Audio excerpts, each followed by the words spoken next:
Have you ever, like, stopped to think that maybe the world is actually ruled by logic? Oh, yeah. Not like the kind of logic you learn about in school with, like, equations and stuff, Right. but like some kind of hidden force that shapes everything around us. Yeah. Well, that's kind of what the philosopher Hegel believed. And so today we're diving into his super influential book, The Science of Logic. When most people hear the name Hegel, they think, oh, this is going to be way too complicated for me. But honestly, at its core, this book is really about questions everyone thinks about, like, how do we even understand ourselves? Yeah, like what is the nature of reality? Right. What does it even mean to exist? Exactly. Just like we're trying to peek behind the curtain of the universe or something. Right. Yeah. And what's interesting is that our sources for this deep dive describe Hegel's idea of logic not as just some kind of like abstract system, but an actual force, like an invisible engine that makes everything happen. That's a good way to put it. It makes it seem kind of scary, honestly. It's true, though. He completely changes the way we normally think about logic. Yeah. You can forget all about, like, simple equations or deductions. With Hegel, logic is an actual process that never stops evolving. And it reflects what he calls the absolute idea. Okay, wait, so what is this absolute idea? Think of it like the universe's operating system. Whoa, okay, now that is a lot to process. Yeah.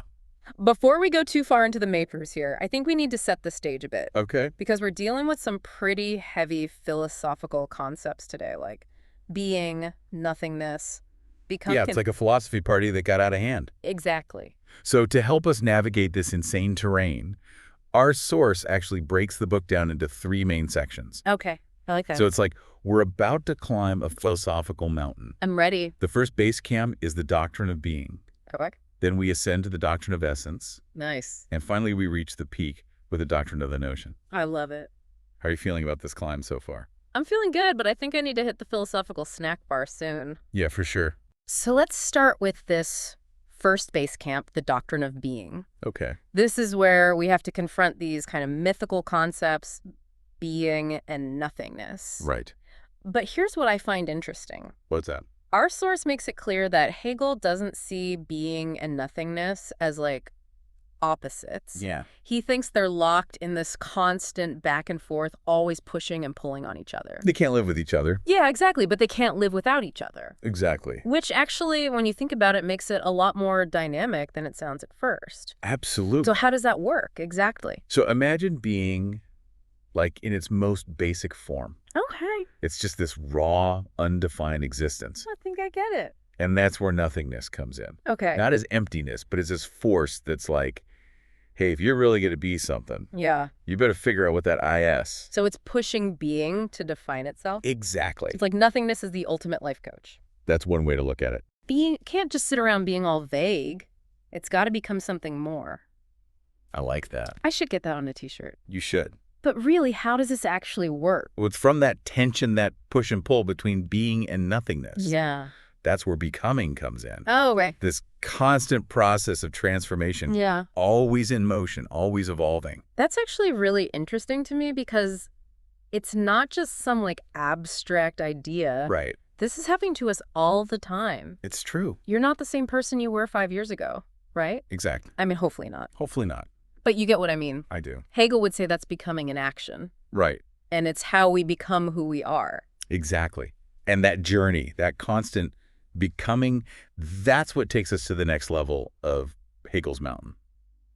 Doctrine of essence. The doctrine of essence. Okay. Yeah. We're getting into some serious philosophical territory now. Yeah, we're going deeper. When Hegel talks about this idea of essence, what is he even getting at? So this is where being, like, takes a long, hard look in the mirror and is like, hold on a sec. What makes me me? Oh, I see. It's like being is trying to figure out its own identity, Yeah. Like, what's its core truth? What's its deal? So it's basically having a midlife crisis. Yeah, basically. But on a cosmic scale. Exactly, yeah. But this whole idea of essence, it's not just some abstract thing, right? No, definitely not. It actually applies to, like, real life. It does. Think about, have you ever noticed how, like, things aren't always what they seem? Oh, all the time. Like, you see someone's, like, perfect Instagram profile. Right. And you just know there's a whole lot more going on behind the scenes. Yeah, social media is all about that, isn't it? Totally. Like, the difference between appearance and reality. Exactly. And that is what Hegel is talking about with essence. Okay, you're starting to see it. It's about looking past the surface level stuff. Like, not just reading the headlines. No, digging deeper. to understand what something really is. Yes. We got to peel back the layers to get to the good stuff. Exactly. And as we're exploring this whole essence thing, Yeah. we run into some other key concepts, Oh, like what? like actuality, Actuality. which is basically what something actually is. Okay, makes sense. And we even get a sneak peek of the absolute. Hold on, wait a minute.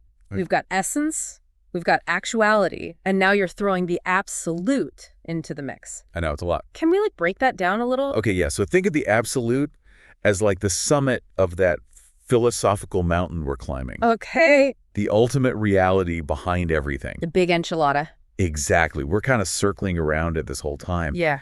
But it doesn't fully come into focus until we reach that final peak. Which is this? The doctrine of the notion. Okay, doctrine of the notion. Yeah, that's where things get really wide. That's why I've heard it's like mind-bending territory, right? It is, but trust me, it is so worth the effort. Okay, I'm trusting you. Remember how we were talking about logic as this dynamic force? Yeah, like shaping the universe. Yeah, exactly. Well, here in the doctrine of the notion that force reaches its full potential. Oh, wow. And Hegel calls it, you guessed it, the notion. Okay, so we've gone from trying to figure out its life to this powerful notion that's like shaping reality. I got it. My brain needs a break. I know, it's a lot. But seriously, what exactly is the notion? Okay, so it's not like a thing you can hold. It's more like a process.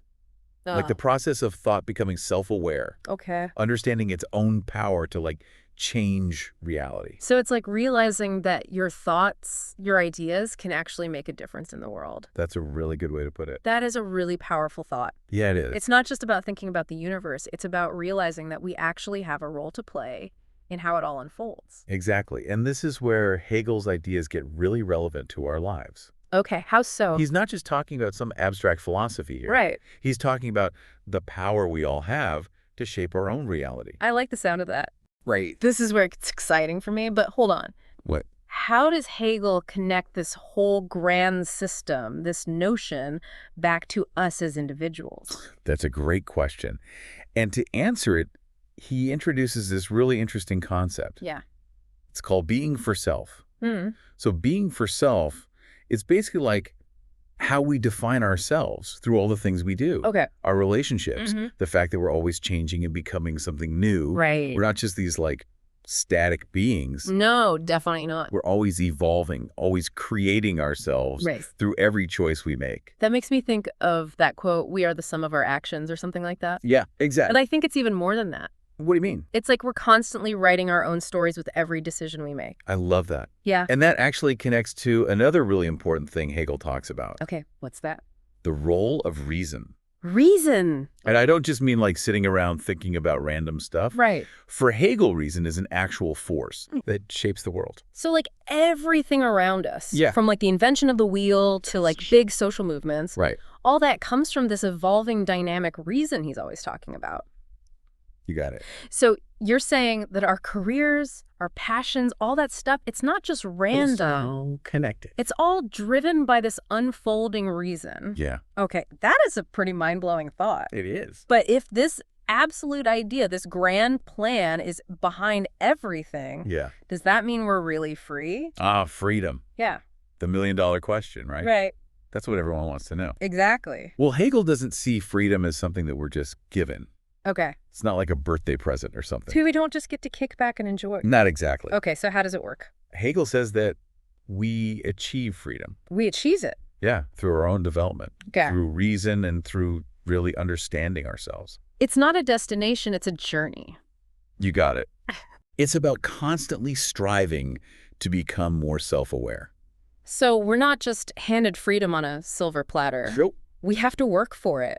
You could say that. We have to earn it through really understanding ourselves and the world around us. Exactly. And that journey, that struggle, that's where true freedom lies. I like that. It's about understanding our place in the grand scheme of things. Yeah. And then choosing to act in a way that aligns with our own values. That makes a lot of sense. Right. This has been incredibly thought-provoking. Yeah. But I gotta ask, What's that? is there ever a point where we've arrived? What do you mean? Have we figured this whole absolute idea thing out? Wait. Or are we always going to be on this journey of becoming?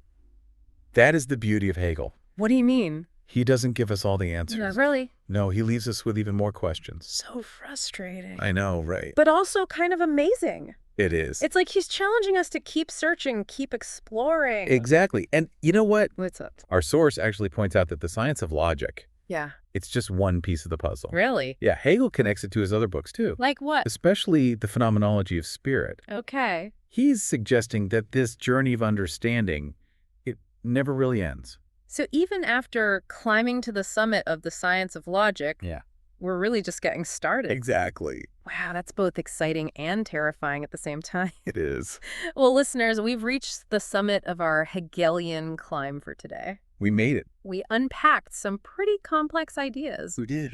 from being and nothingness to this powerful notion that shapes reality. It was a wild ride. It really was. We even wrestled with those big questions about truth and freedom. The big ones. But remember, this is really just a taste of what Hegel has to offer. Yeah, just a small bite. His philosophy is massive, It is. full of challenges and really profound insight. It'll keep you thinking for a lifetime. So if you're up for a challenge, Yeah. we encourage you to keep exploring on your own.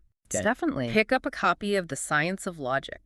Or a good introduction. Yeah, a good introduction might be a good place to start It might. and see where your own journey of understanding takes you. You never know what you might discover.